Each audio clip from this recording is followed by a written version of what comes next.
Hello everyone, welcome to study with Varsha.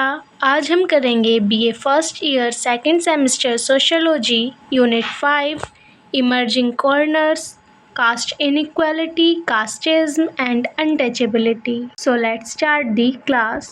The caste system is one of the oldest forms of social stratification in India, originally organizing society into distinct hereditary groups.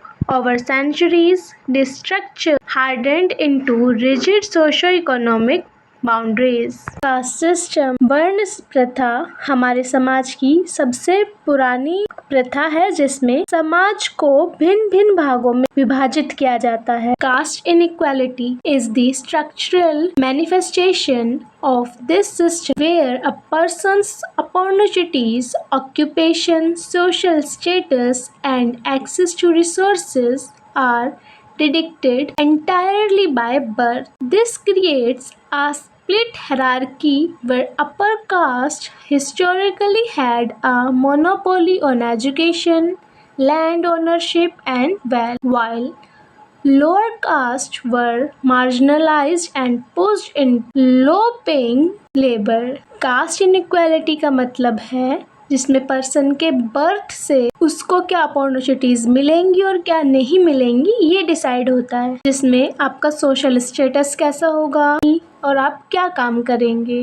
Upper caste के पास education की, लैंडशिप की, wealth की monopoly यानी कि पूरा अधिकार होता था, लोअर कास्ट के पास नहीं होता था। When today this inequality persists in subtle and overt ways, affecting everything from economic mobility and educational attainment to representation in corporate and political leadership। ये इनइक्वालिटी हमारे समाज में कुछ जगहों पर अब भी बनी हुई है, जिसमें हम सामाजिक तौर पे हो, चाहे एजुकेशनल तौर पे हो, चाहे पॉलिटिकल लीडरशिप के रूप में हो, इनइक्वालिटी अभी भी हमारे देश में परसिस्ट करती है। When these systematic inequalities are actively practiced and defended, it becomes casteism। जब ये systematic inequality प्रैक्टिस की जाती है तो वो एक रूप ले लेती है कास्टिज्म का। Casteism is the ideology of caste-based prejudice and discrimination।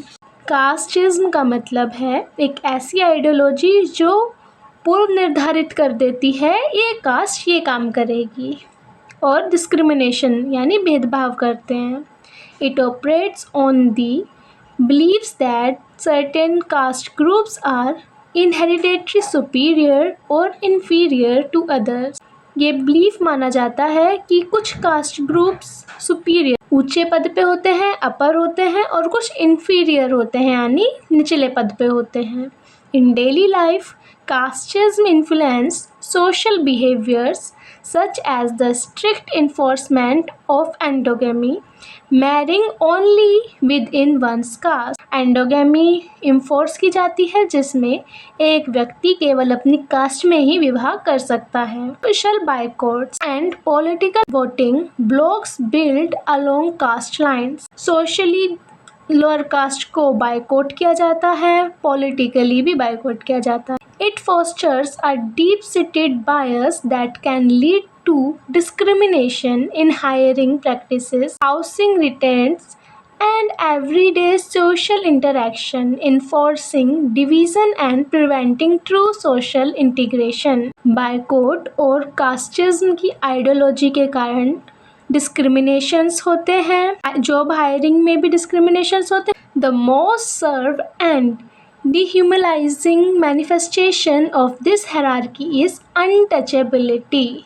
इस hierarchy की सबसे dangerous part है वो है untouchability। Historically, communities placed at a very bottom of the caste hierarchy, now collectively known as Dalits, are subjected to examine social exclusion based on the concept of ritual pollution। जितनी भी bottom caste थी, निचले दर्जे की cast, आज के time में उनको collectively दलित्स बोला जाता है, और वो socially exclude रहती थी रिचुअल पोल्यूशन यानी अपवित्रता के कारण।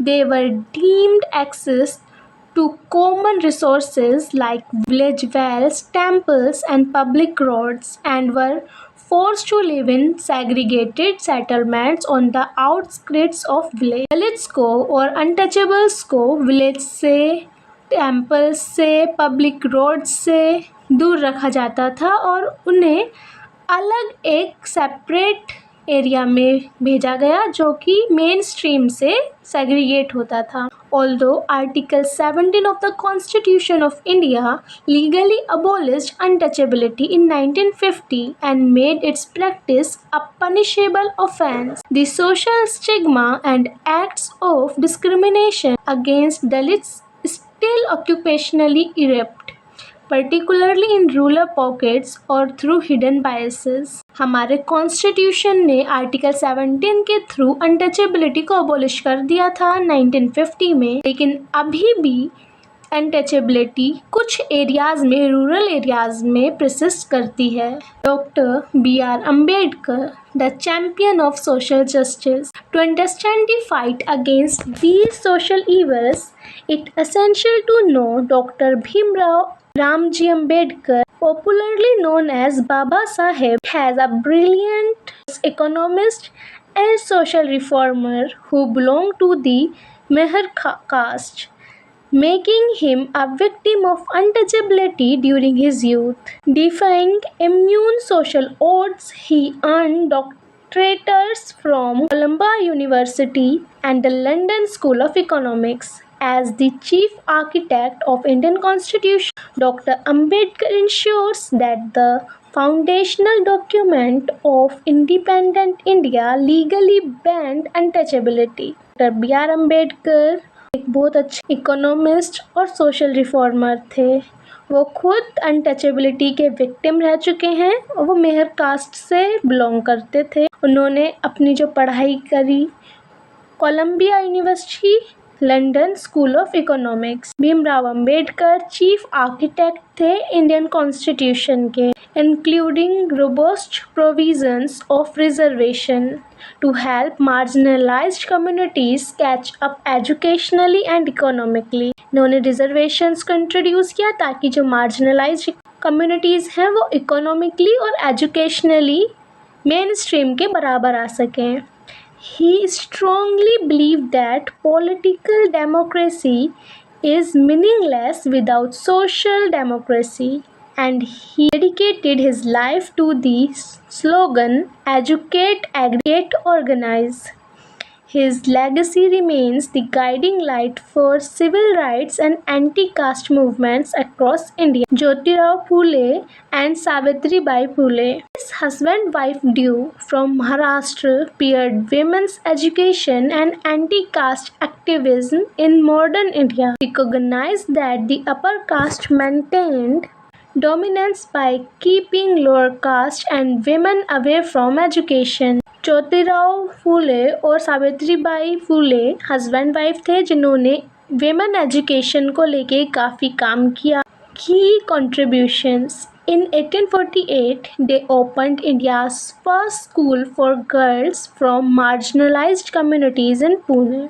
1848 में इन्होंने फर्स्ट गर्ल्स स्कूल खोला पुणे में. Jyotirao founded the Satyashodhak Samaj, Truth Seeker Society, to protect lower caste from exploitation. Jyotirao Phule ने सत्यशोधक समाज की स्थापना की लोअर कास्ट को एक्सप्लॉयटेशन से, भेदभाव से बचाने के लिए. He also wrote Gulamgiri, Slavery, a powerful book drawing parallels between the caste system and radical slavery in America. They even opened water tanks in their own house for Dalits who were barred from public wells. Jyotirao Phule ने गुलामगिरी and slavery नाम की एक powerful book लिखी जो कि American radical slavery को बताती थी, और इन्होंने अपने घर में दलित्स के लिए ड्रिंकिंग वाटर टैंक्स बनाए. E.V. Ramasamy Prayer was a towering radical reformer from Tamil Nadu who launched a finance cultural absolute on casteism and patriarchy. Prayer Tamil Nadu reformer थे और इन्होंने कास्टिज्म और पैट्रियार्की को लेके काफ़ी रिफॉर्म्स किए। Started self-respect movement in 1925.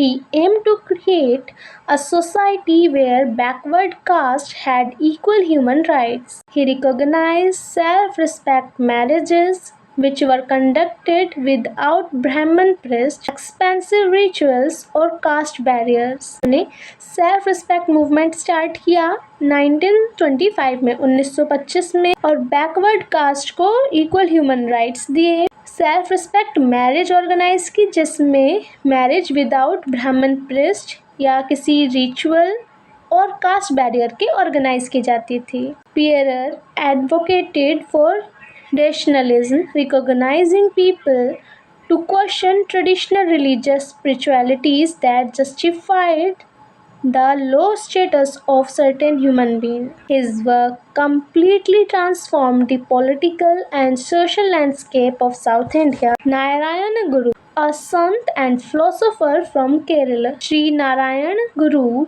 led a quiet but powerful spiritual reform revolution against the brutal caste restrictions in his state, which Swami Vivekananda once described as due to its extreme untouchability. Narayan गुरु एक philosopher थे केरला से। उन्होंने काफ़ी reforms किए, spiritual reform. He coined the famous universal slogan, "One caste, one religion, one God of mankind." Because lower castes were forbidden from entering temples, Narayan Guru built a temple at Aravipuram in 1888 by lifting a stone from the river and installing it as an idol, describing that God belonged to everyone equally. He recognized education and industrial skill as true path to freedom.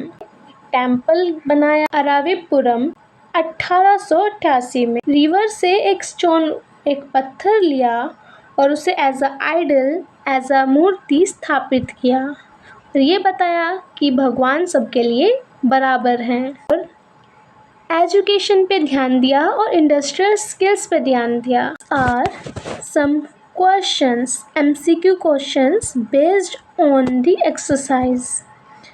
You can solve these questions and I hope these questions will help in your exams. And if you have any doubt, please let me know in the comment section so that I will answer your questions. And thank you for watching till end.